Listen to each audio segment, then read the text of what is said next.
Welcome back, welcome back, welcome back. My name is Crystal Adair-Benning, and I am the host of Word Magic, the podcast, where we discuss behind the scenes of the writing and publishing industry as seen by myself, a New York Times bestselling ghostwriter.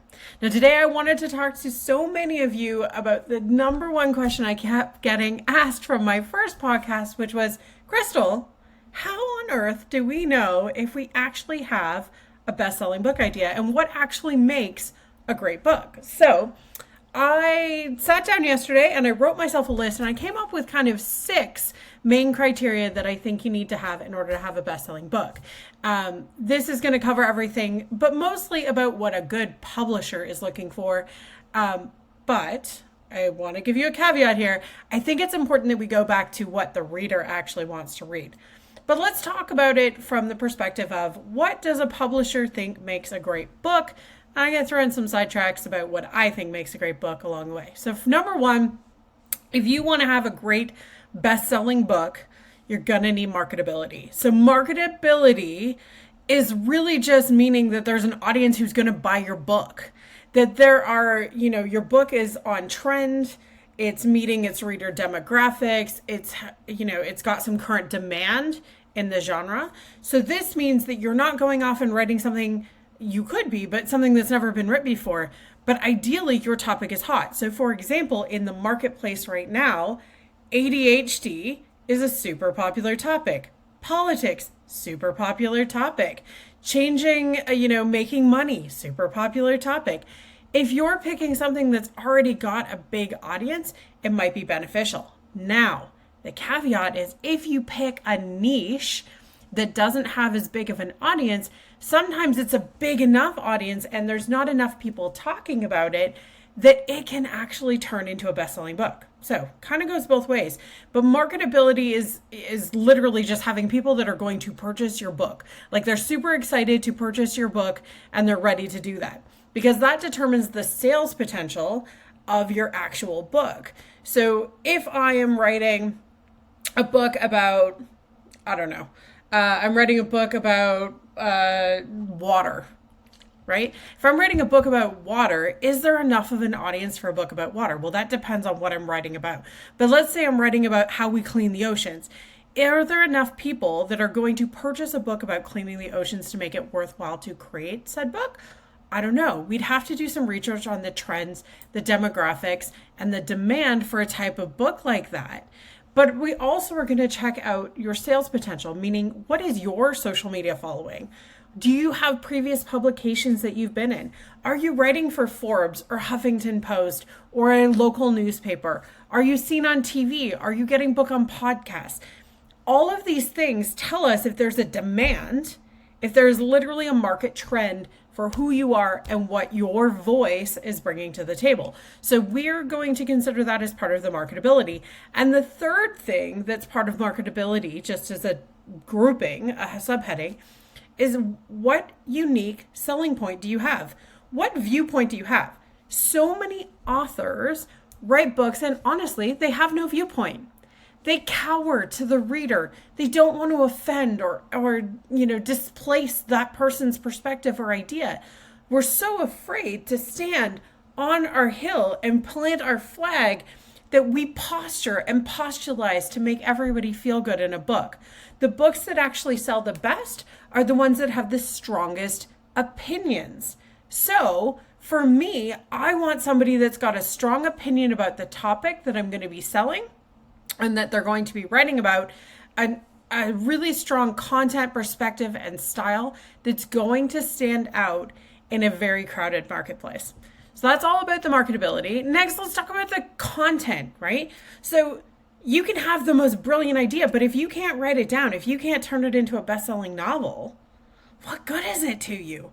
Right? It's not worth it if you can't actually turn it into something. So what actually does a well-crafted narrative look like? Well, we want to have great story structure. If there's characters, you've got to have strong character development. I need to know, and trust who these characters are and what they're all about. You have to have an engaging plot. A publisher isn't ever going to publish anything unless it's got a strong, clear plot that hooks your readers from beginning to end. Now, this applies also to business books. For those of you writing and wanting to create a business book, the story structure of your business book is your hero's journey. You came to this information somehow. You learned it somehow. So oftentimes we weave your story into the book. Now, if you don't weave your story into the book, that's fine, but you better have the stories of other people who've done this work and who have actually achieved something using that work as proof that this actually works. Does that make sense? So we need to be strong and clear and have a hook from the very beginning. So think of it less like a book and more like a clickbait on the internet. Would you pick up and read this article if it was on the internet? If you would, chances are you're in the right place and you just need to develop it. Now, writing quality varies a lot from writer to writer. And what does and does not make a good writer is subjective, and it's very objective. The big point here is that you have to have some proficiency in your writing. You have to have a strong sense of style. There has to be clarity, but the number one most important thing is voice. Like I said, if you have no voice and no viewpoint and you're cowering to the reader or to the publisher, it's not going to work. We love people who stand for something, right? So in your book, whatever it is, whether it's a nonfiction book or a fiction book, I want you to consider, what is the hill you're willing to die on, and how strongly are you willing to stand on it and say, I'm putting my flag in the stand or in the sand. This is what I mean. I 100% believe on this, and this is what's important, right? Your manuscript ideally doesn't require a ton of line editing, but editors are great for a lot of things. Editors can do a ton of editing and supporting you. So if you have brilliant ideas and maybe struggle with the grammar or the spelling or clarity, a great editor, whether substantive or whether a line editor, so substantive does developmental work and assistance, a line editor just checks grammar and spelling, they will be able to tighten it up and help you get it out there. The importance of a voice is more important than the editing, at least in the initial stages.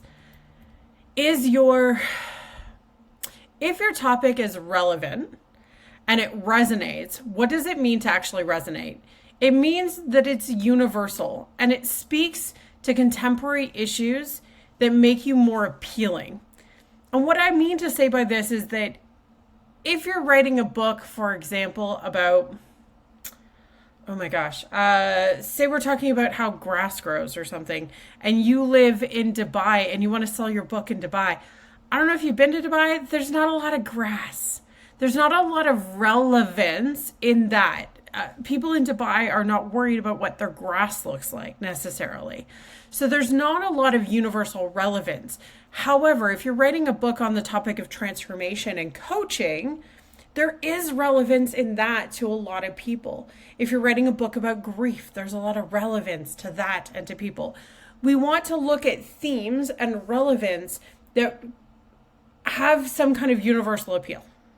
So you're looking for what are the things that create belonging and what are the things that we have all experienced, so that even if I'm not 100% certain about the book, I could probably pick it up and find a theme that I could go, oh yeah, absolutely, I get that. Braiding Sweetgrass, if you've never read the book, it's an incredible book about using natural resources as ways for healing as taught by Indigenous elders. That book, you wouldn't think it would have a much relevance, but it does. It has the theme of coming back to Mother Gaia, to Mother Earth. It has the theme of going back to our roots and understanding things. There's lots of things that make it relevant. Okay, moving on. Number 3. Okay, we're on number 3 on my list, is all about your credentials and your platform. And I want to dive into this. So we want you to have a strong background in whatever you're teaching. You can't be you could be, but it's not a great idea. You could be somebody who is best known for travel, for example, and then you decide you're going to write a book about the best television shows on TV. Weird book, but do you see the relevance doesn't connect? Your background doesn't necessarily apply. If you told me you were writing a book about travel, about adventure, about life, I would go, okay, that makes sense. Your background matches the book that you're writing. So you want to kind of look at that. You want to consider any marketing savvy that you might have. So again, this is all about your platform. What platform do you have? How much marketing experience do you have? Are people following you naturally? Is your voice heard in the loud thrum of voices in the world? So we want to know all that. Number 4, commercial considerations. It's a competitive landscape out there for books. I don't know if you've been in a bookstore lately, but there are a lot of books. So publishers specifically are looking to see how your book is going to fit into the marketplace, but also how it's going to fit into their catalog. Every publisher has a type of book that they publish, and if you don't fit into the types of books that they publish, chances are they're not going to take you on as an author in the first place. But you also want to see in that competitive marketplace and landscape, what other books are out there that are similar to yours, and are they saying the same thing, maybe even saying it better? And how can you be the differentiator in that marketplace? We want to look at the cost versus the revenue. Sometimes putting out a book, it can be an expensive experience. Is it worth it if your goal is to make money? Not necessarily. But books with higher profit margins are preferable to publishers. So if I can get your book out there and I can have a higher profit margin on getting the book out there, of course, as a publisher, I'm much more interested. They need to make money too, right? And then your sales potential, if you've got a sequel or a series, if this is one of like 6 books you're going to produce or something like that, that's continued revenue for a publisher, much more appealing than a one-off book. It doesn't mean that you can't get a book deal with a one-off book, for the record, but oftentimes if they know that there's a series headed down the road, much more interesting to them. Okay, I touched on it just slightly, but let's go into number 5. Number 5 is all about alignment with the publisher's brand. So does it fit in their catalog? Is it something that's a complement to what they already have? And does it still give them a cohesive brand identity?